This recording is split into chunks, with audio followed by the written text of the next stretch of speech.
Hello, my name is Nahounha I am the founder of the Nahounha Haven for Minority Women Incorporated. In today's video, we'll be discussing Black single mothers etiquette, how one conducts and presents herself while doing three things: protecting yourself and your child, articulating your goals, and staying true to who you are at all times.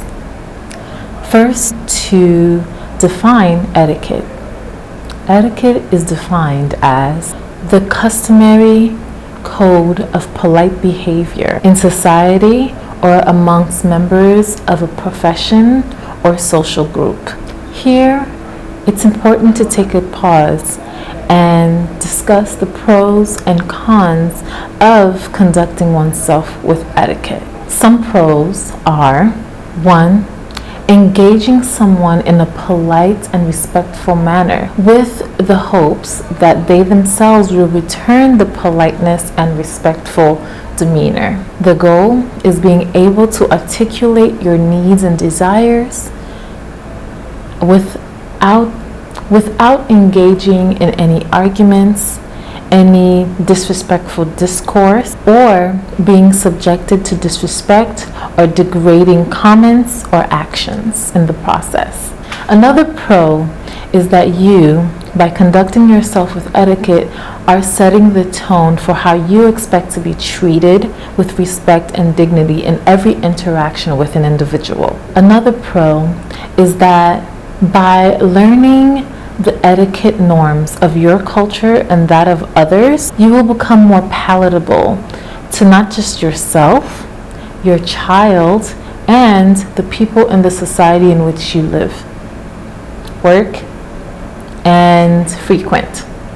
Finally, you'll be setting an example by practicing proper etiquette to your children on how they must conduct themselves with respect and be respectful of others. And the bonus is that by seeing how people treat you in response to your proper etiquette, it will give them the positive reinforcement they need to learn and conduct themselves with etiquette. Some cons that may arise from you learning to conduct and conducting yourself with etiquette is that others will be judgmental, and they will think it's strange that you carry yourself in a more respectful manner than they would have initially thought or assumed. This, I believe, isn't something you should concern yourself with. People will think what they will of you, but what matters and what is most important is what you think of yourself, and that in everyday situations, you carry yourself with the most dignity and respect, so that when you're done with your day, you can know and you can be assured that you have interacted and conducted yourself with as much respect as possible. People will have things to say whether you carry yourself with respect or not. It would be in your best interest to carry yourself with respect. Another con of conducting yourself with etiquette is that if you're really good at it, there are some people who may believe or get the misconception that you're easily to be taken advantage of. I believe it's very important in your etiquette journey that you learn the way in which you should speak up for yourself, that you can carry yourself with respect, and at the same time not allow people to walk all over you, take advantage of you, disrespect you, or degrade you in any way. So what I'm saying here is we must all strive to carry ourselves with the utmost dignity and respect. At the same time, we know when to speak up for ourselves and what actions to take so that others do not feel it possible or do not get it in their mind to take advantage of us. Prior to going through the list of the important etiquettes we believe that a Black single mother should practice in her everyday life, let's address some situations that we as single black mothers should never allow ourselves to be in. Number one, when you are in an uncomfortable, confrontative situation, such as a combative meeting, a child drop off or pick up that could go left, a business meeting that you have issues that need to be ironed out that might get rowdy and confrontational, we should never, as single black mothers, agree to have this meeting that is not in a public location. We should not go into possibly confrontative meetings behind closed doors or in a dimly lit area or anywhere where there are not other people around us to keep both parties accountable to their actions. You should always ask to have a third party present or to have permission to record the conversation. If the other party denies you the ability to record the conversation, then take notes of the conversation as it is occurring. If all else fails, make sure you go into the meeting knowing that you place a time limit on said meeting. So if you know this meeting will be confrontational in any ways, make sure you are only going to allow this meeting to occur for between 10 to 15 minutes, 15 minutes being the most that it can go to. But preferably keep the meeting as short and as straightforward as possible without allowing the other party to get you to push your etiquette aside. Remember, as a single black mother, sometimes our word is not enough in the court of law or in the court of public opinion. So, always document any situation that you feel could end up in court or could end up having your word against someone else's word. So what I'm saying is, when you agree to a meeting, you should always agree to it via email or via text message. Have it in writing that you're agreeing to meet with this individual for this purpose at this time at this location. Once the meeting has ended, whether or not you all came to a resolution, you email or text that individual back and you just reiterate what was discussed at this meeting, any resolutions that you both agreed to or lack thereof, the actions that you will be going to take as a result of this meeting, and what they have agreed or not agreed to doing as a result of this meeting. Remember to leave no room for interpretations and miscommunications. In this meeting, you should always have an exit strategy. You should always know where the exits are. You should always have a reason for why you have decided to end the meeting early, and you should always have a mode of exit. And most importantly, in any confrontational situation, whether it be personal or professional, as a single black mother, a single black woman, never agree to a meeting if you know that you will be outnumbered in said meeting. Here at the Nahounha Haven for Minority Women Incorporated, we believe that the safety of black women does matter. And we encourage all black women, all black single mothers to always prioritize their children's safety and their own safety in every situation. As a resilient individual, never allow yourself in any circumstance to feel pressured into having to prove your worth, your self-esteem, or to have to justify your actions. Be sure of yourself and conduct yourself with dignity and pride and respect at all times. Some general rules for etiquette. Never, under any circumstances, raise your voice.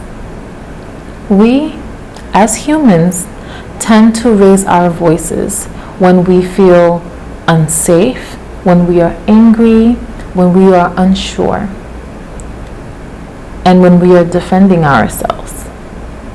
Yet and still, never allow anyone to get you so frustrated that you raise your voice. Always keep yourself under control. Control your actions. Control your words. Because you have power over yourself. If someone who is in your presence is stirring up those sorts of negative emotions that you believe will take you to a place where you will raise your voice, the answer is always so simple. Remove yourself from that conversation. End it. End the conversation. You can say something such as, I just realized I had another commitment to get to, so we're going to have to cut this conversation short and pick back up another time. And that's it. As Black women, as Black single mothers, you must always be in a space of introspection. Always know what you are feeling, what you are thinking, what your goals are, and what your plan is in your everyday movements. Always have empathy. Always understand the circumstances of others in comparison to yourself. Understand how you can help another person.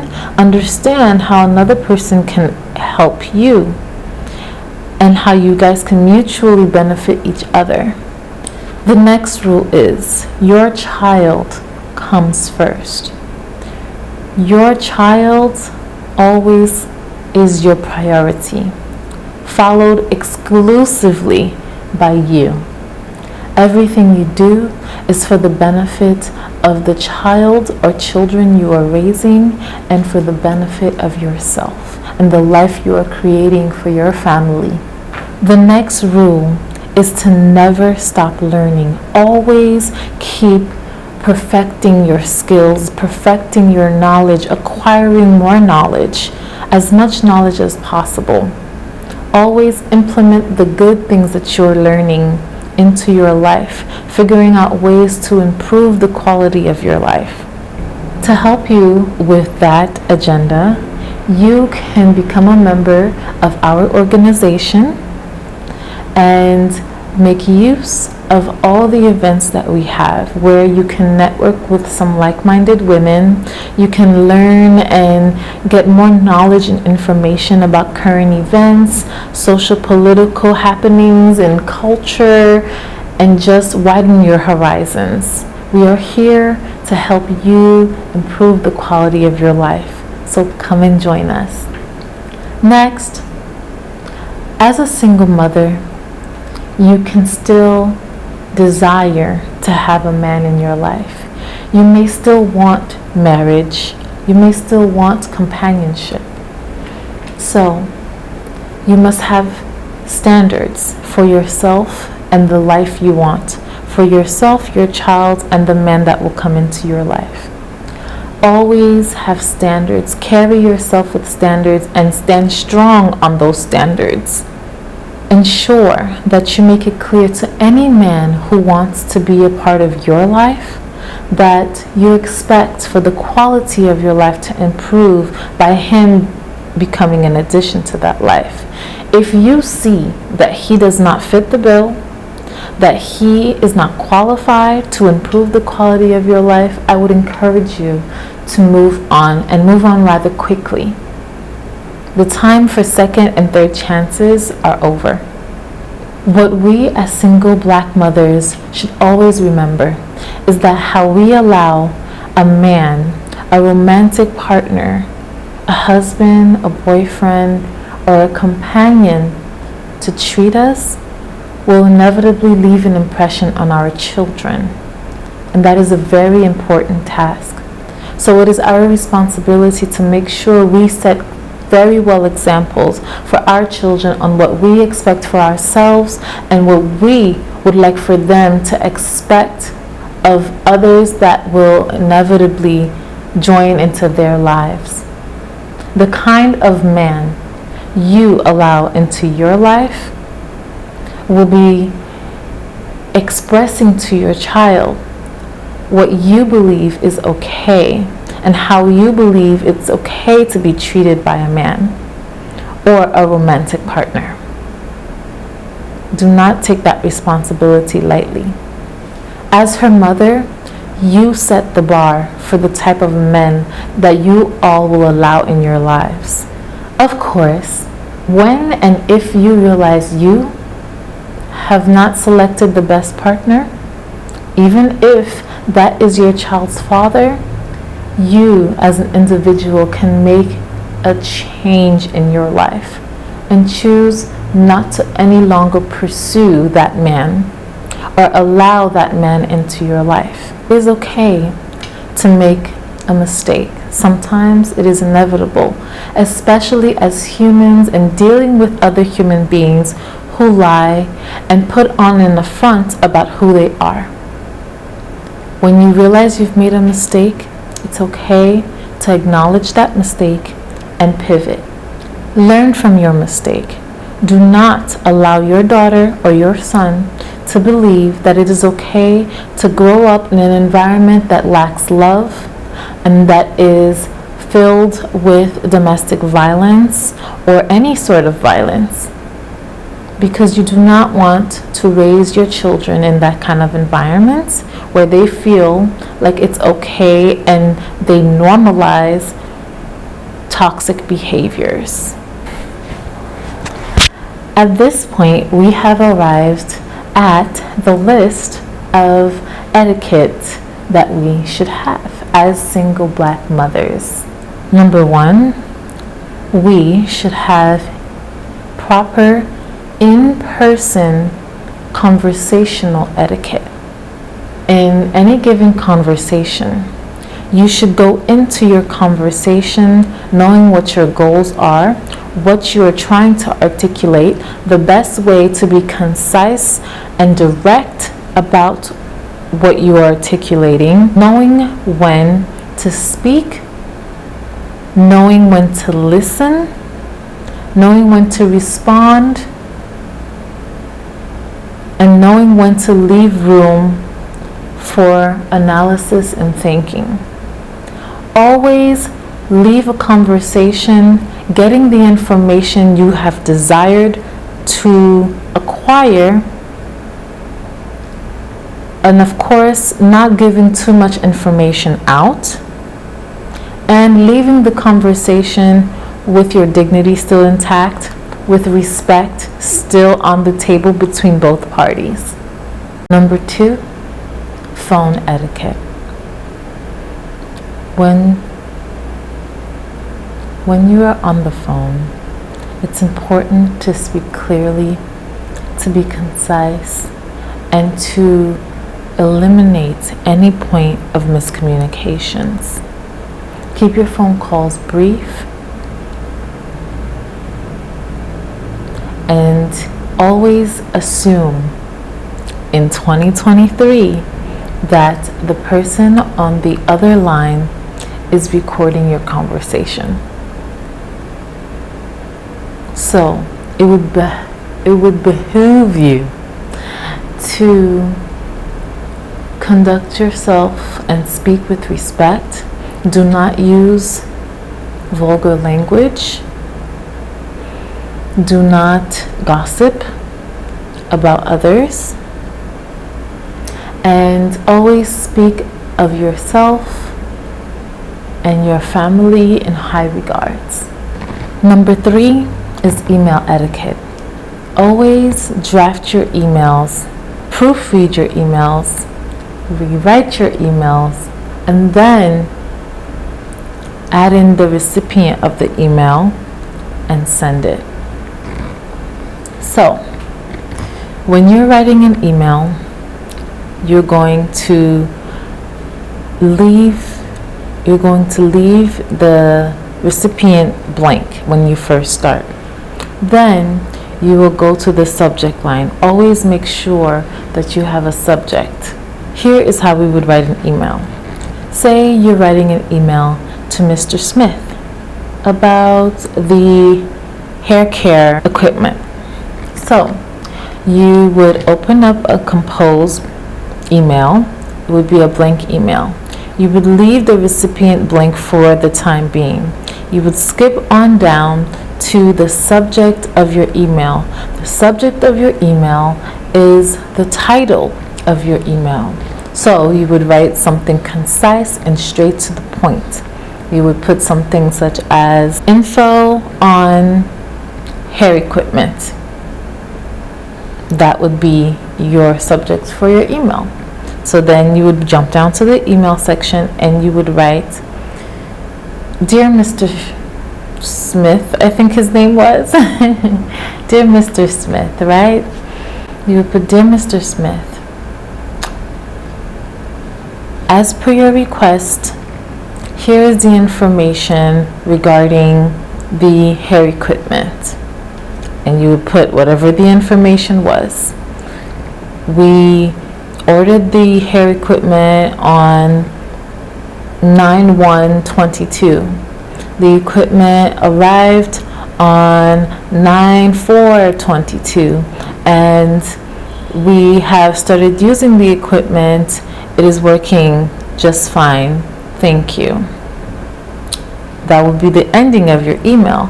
And at the bottom, you would put your signature.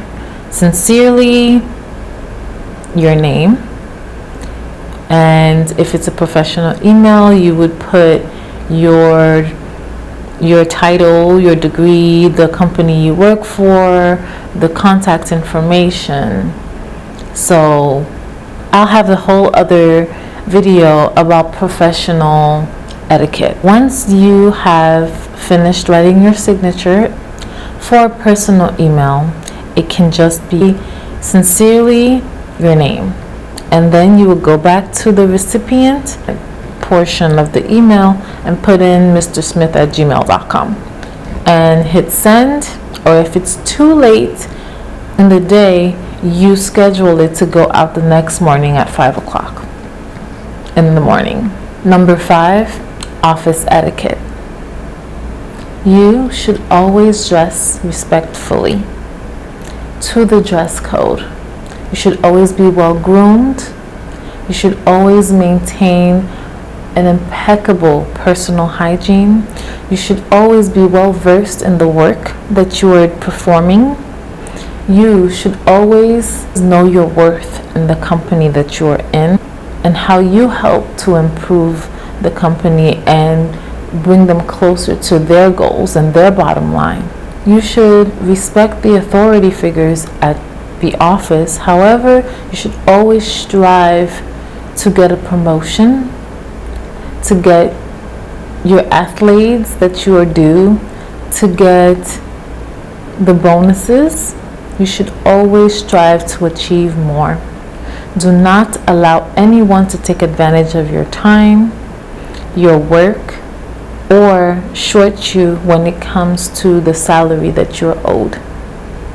Never engage romantically and otherwise with anyone at work. Do not share personal family details with your coworkers. Keep professional relationships as professional as possible. So long as you plan on keeping that job and advancing in that company or organization, always maintain a high level of professionalism. Mommy etiquette. As a Black woman, we face many challenges that women of other races do not. And so, we must navigate this society with that in mind. So, we have to go the extra mile to carry ourselves in a way that the people we must engage with for the sake of our children regard us in high respect and thus will treat our children better. That goes for anyone in the educational sector, anyone in the health field, anyone in the social field, such as extracurricular activities or the houses of worship that we are parishioners of. All of those interactions, when we show up as mommy, we have to make sure we learn the specific etiquettes that go with the mommies in that space and adapt to it for the sake of our children. Because when we are respected, our children are respected and they are safer. Number 7 is dress etiquette. Take some time and do your research. Find out the different styles that exist. Figure out which one suits you best, which one do you feel most you in, and then adapt that to your wardrobe in a way that is sophisticated, elegant, edgy, and true to who you are. Find the style that, without you having to say so, speaks to who you are and can harbor respect instead of lustful gazes. A dress etiquette is not only important for the way that people in society will treat you and look at you, but it will also be an example to your children of what is expected of them when they are presenting themselves to the world. Restaurant etiquette. It is important to understand the code of how to navigate a restaurant, how to dress for a particular type of restaurant, where to stand when you first walk in, before you are seated, when you are seated, how to sit, how to use the utensils, how to order, how to get the waiter's attention, how to ask for the check,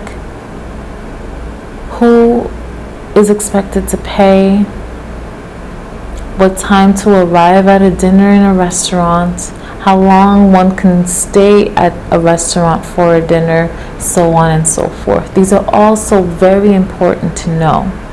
So your work is cut out for you. Go ahead and do your research. Number 9 is dating etiquette. We are in the age of digital dating. So always carry yourself with respect. When you engage digitally, do so within reasonable hours. No late night texts, no late night phone calls. It will give the wrong impression. If you agree to go out on a date, make sure you take proper safety measures.